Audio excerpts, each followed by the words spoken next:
Protectoglass, blindajes, seguridad y protección. Desde 1993 hemos protegido la vida de nuestros clientes y de los suyos en México y en el mundo. Protección contra robos y asaltos, secuestros y delincuencia organizada. Utilizamos cristales blindados de la más alta calidad, acero balístico y fibras Tuarón y Kevlar para cubrir los 7 niveles de blindaje en protección contra armas cortas, largas y metralletas. Informes en www.blindajes.com.mx y al 55 55 74 34 33. Protectoglass. Nuestro negocio es salvar vidas.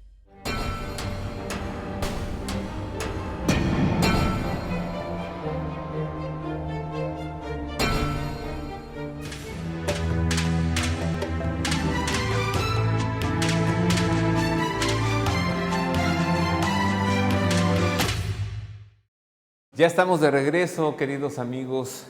Estamos siguiendo los pasos de los papas de Aviñón. En esta historia del siglo XIV, esta historia de la Iglesia en la que la sede apostólica se trasladó a esta ciudad de Aviñón. Esta es la escalera monumental del Palacio Apostólico. Allá está la gran capilla. Allí el Papa celebraba la Santa Misa. Todavía tenemos mucho más que mostrarle, así que continuamos con más.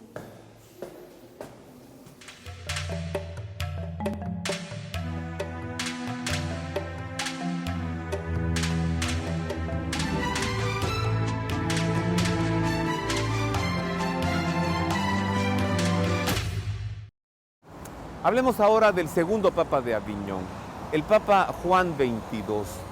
Pero antes le tengo que decir qué sucedió del convento dominico que fue destruido en el año 1840, lo sabemos, pero ¿qué es lo que hay ahora allí donde estuvo? Pues nosotros buscamos, indagamos en toda una investigación para poder presentarle a usted a través de la televisión con mucho gusto qué es lo que hay ahora. Pues lo que hay ahora es una calle que se llama Víctor Hugo, y en esa calle hay varias mansiones del siglo XVIII y del siglo XIX y varios automóviles estacionados a lo largo de la calle. Es lo que sucedió. Del convento no queda absolutamente nada. En el lugar donde estuvo la puerta de entrada al convento, hoy hay una mansión que es actualmente un museo. Allí vivió un empresario francés de la industria alimentaria de nombre Louis Bouland. Cuando él murió, la mansión fue convertida en hotel y después en un museo que presenta mobiliario y la manera de vivir en la Francia de ese tiempo. Bueno, pues allí el Museo Louis Bouland, donde estuvo la entrada al convento de los dominicos. Pero volvamos con lo que nos ocupa, los papas de Aviñón. Así que le decía que el segundo papa de Aviñón fue Juan XXII. Antes de su elección al solio pontificio, él era obispo de Aviñón. Así que continuó recibiendo un tiempo en el palacio episcopal, que ya ocupaba como obispo, y otro tiempo en el convento de los dominicos. El Papa Juan XXII, que supo administrar con sabiduría la economía eclesiástica, tuvo que poner orden entre los frailes franciscanos, divididos en aquel momento entre los conventuales y los espirituales, conocidos también como los fraticelli, que habían fundamentalizado la pobreza cristiana, haciendo un extremismo religioso, pues afirmaban que ni Cristo ni los apóstoles habían tenido absolutamente nada en propiedad. Este asunto creció desproporcionadamente al punto de que el Papa tuvo que expedir una bula para declarar herético aquel fundamentalismo franciscano. Además tuvo que citar en Aviñón, lo llamó, al superior general de los franciscanos en aquel tiempo, el padre Miguel de Chesena, a quien además tuvo que excomulgar por su oposición a aceptar la doctrina apostólica. Conozcamos enseguida más del pontificado del segundo Papa de Aviñón, el Papa Juan XXII.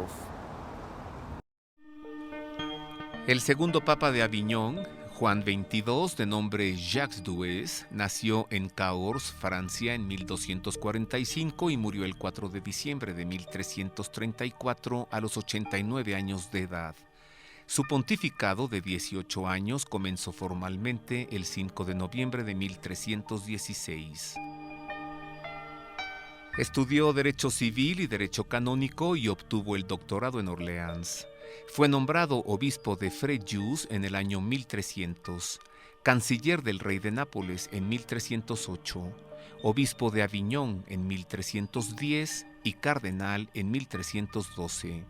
Era pequeño de estatura y de aspecto endeble, pero contaba con una energía y una capacidad de trabajo extraordinarias.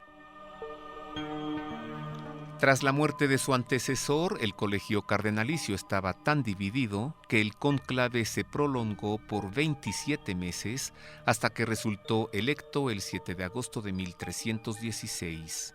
Juan XXII reorganizó la corte pontificia, desterró el lujo, corrigió diversos abusos y aunque privilegió a sus familiares, es indiscutible que fue un gran estadista y un genio de la administración que pudo organizar las devastadas finanzas pontificias, gravando con impuestos los beneficios eclesiásticos. Canonizó a Santo Tomás de Aquino, para lo que tuvo que estudiar a fondo la Suma Teológica, de la que dejó escritas varias notas. Rescató de su posible disolución a las órdenes de los franciscanos y de los caballeros hospitalarios que atravesaban por graves crisis. Además, fundó las órdenes de la Montesa en Aragón y la de Cristo en Portugal.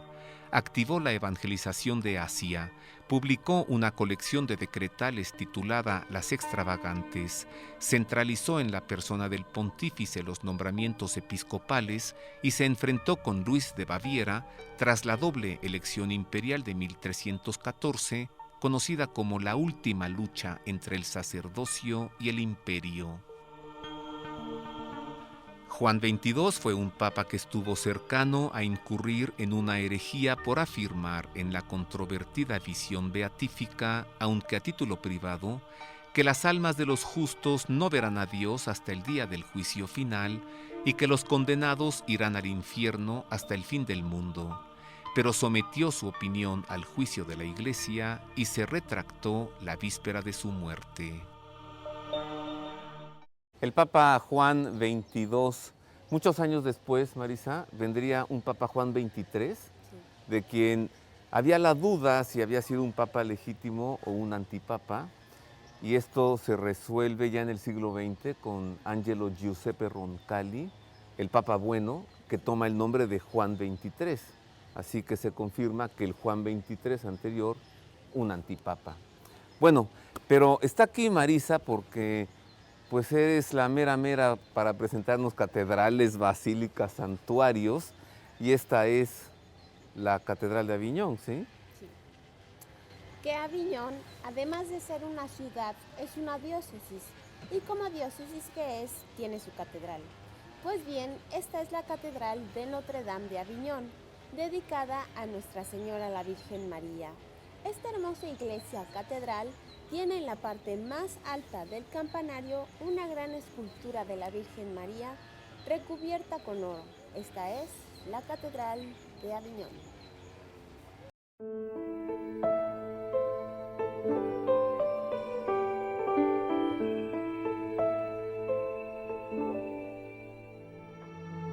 La Catedral de Notre Dame de Aviñón, catalogada como Patrimonio de la Humanidad desde 1995, data del siglo XII, es de estilo románico provenzal y se encuentra ubicada junto al Palacio Apostólico, frente a la Gran Plaza y a unas cuadras del río Ródano.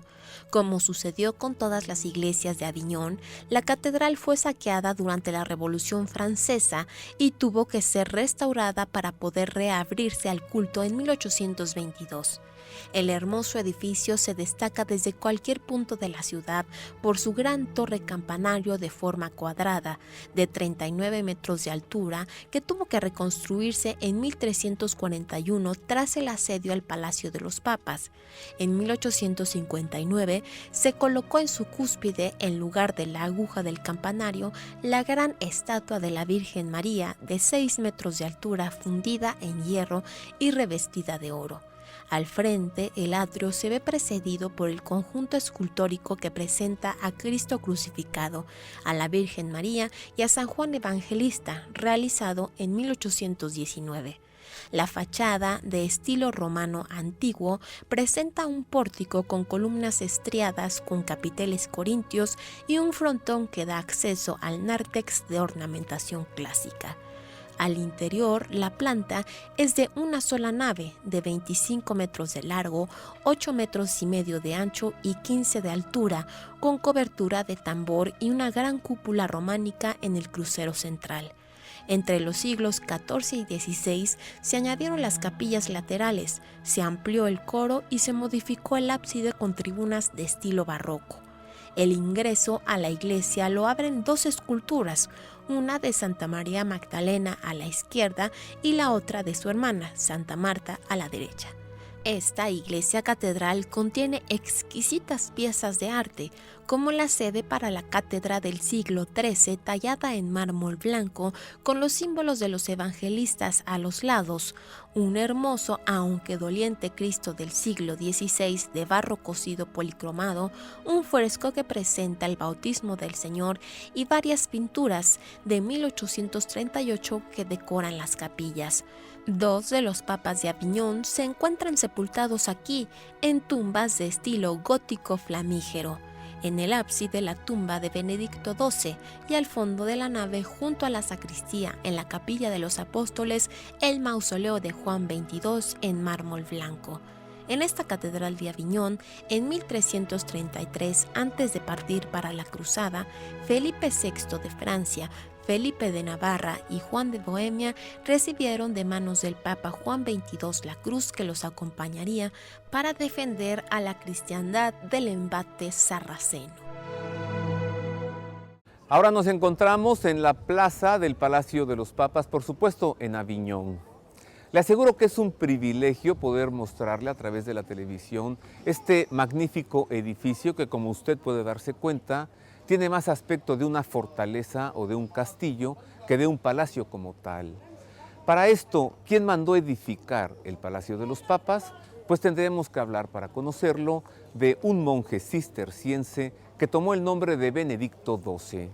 Desde el inicio de su pontificado, el Papa Benedicto XII vio la necesidad creciente de que la sede apostólica regresara a la ciudad de Roma y quiso hacerlo él personalmente de tan decidida manera que hizo restaurar en Roma las basílicas de San Pedro y de San Juan de Letrán.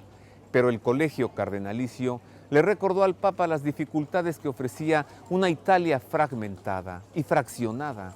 Los cardenales en verdad que tenían razón.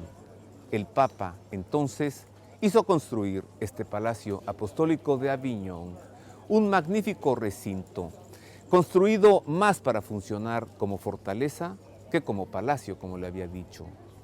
El Papa Benedicto XII fue un hombre piadoso, prudente y firme que se empeñó a conciencia en lograr satisfacer las necesidades de la Iglesia en este periodo crítico de su historia. Conozcamos enseguida quién fue el Papa Benedicto XII.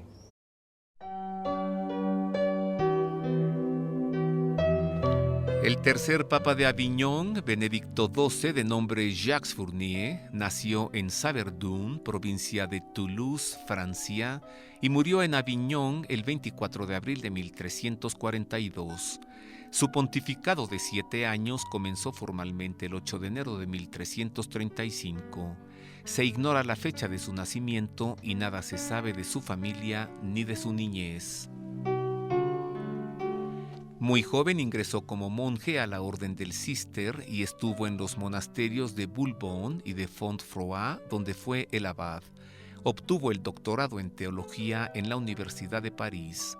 Fue obispo de Palmiers, obispo de Mirepoix y fue creado cardenal en diciembre de 1327. Tras la muerte de su antecesor en 1334, aunque el cónclave quería asegurarse de que el papado continuara en Aviñón, en realidad él estaba decidido a restablecerlo en Roma. Desde el primer momento de su pontificado, Benedicto XII ordenó la restauración de las basílicas de San Pedro y la de Letrán a fin de restablecer el papado en Roma cuanto antes, pero los cardenales lo convencieron y decidió permanecer en Aviñón, donde en 1339 comenzó la construcción del Palacio Apostólico.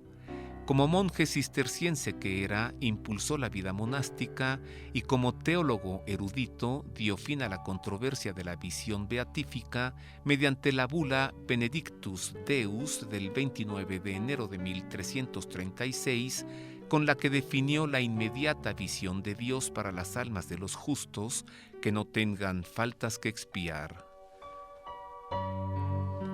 En los asuntos eclesiásticos, su pontificado aportó muchos bienes, pero en las relaciones políticas no tuvo éxito, aunque ayudó decididamente a España en la invasión musulmana de 1339. De poca aptitud para la diplomacia y de escaso conocimiento del mundo, el rey Felipe VI de Francia lo sometió frecuentemente a su política. Benedicto XII fue víctima de severas calumnias.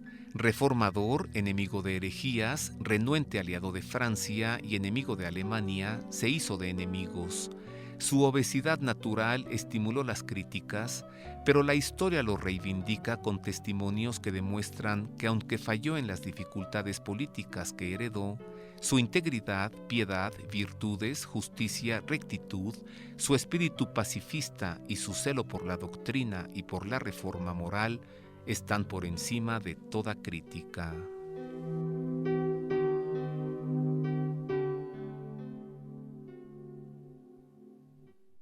Le platico ahora que hemos subido a una colina para mostrarle el río de Aviñón y el antiguo puente. Un puente que, como usted puede apreciar, fue fracturado para evitar una invasión a esta ciudad. Pues desde esta perspectiva hermosa que nos muestra esta fuente de abastecimiento de vida, de agua, el río de Aviñón, hacemos una pausa y volvemos con más de este programa desde Francia.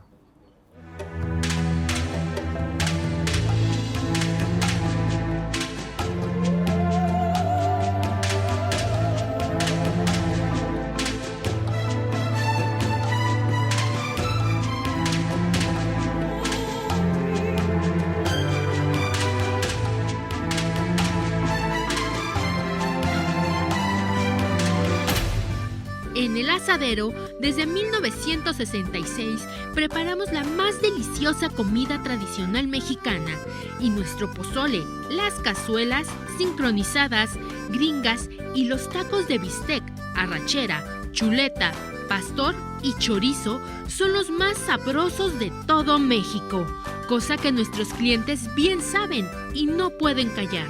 Las tortillas recién hechas a mano es apenas uno de nuestros detalles. Y las salsas son una fiesta de aromas y sabores. Ven a cualquiera de nuestras sucursales y disfruta, pues en El Asadero cada comida es un banquete casi celestial. Le recomiendo de todo corazón la lectura de mi más reciente libro, Las Reliquias de Jesús, María y José, pues es una profunda investigación que ubica y describe estas reliquias sagradas, cómo fueron descubiertas y cómo se conservan en diversos lugares de nuestro mundo. Le aseguro que la lectura de este libro le despertará un amor más grande por el Señor y le elevará su espíritu. Lo encuentra en librerías Buena Prensa de todo el país y en la Casa de San José.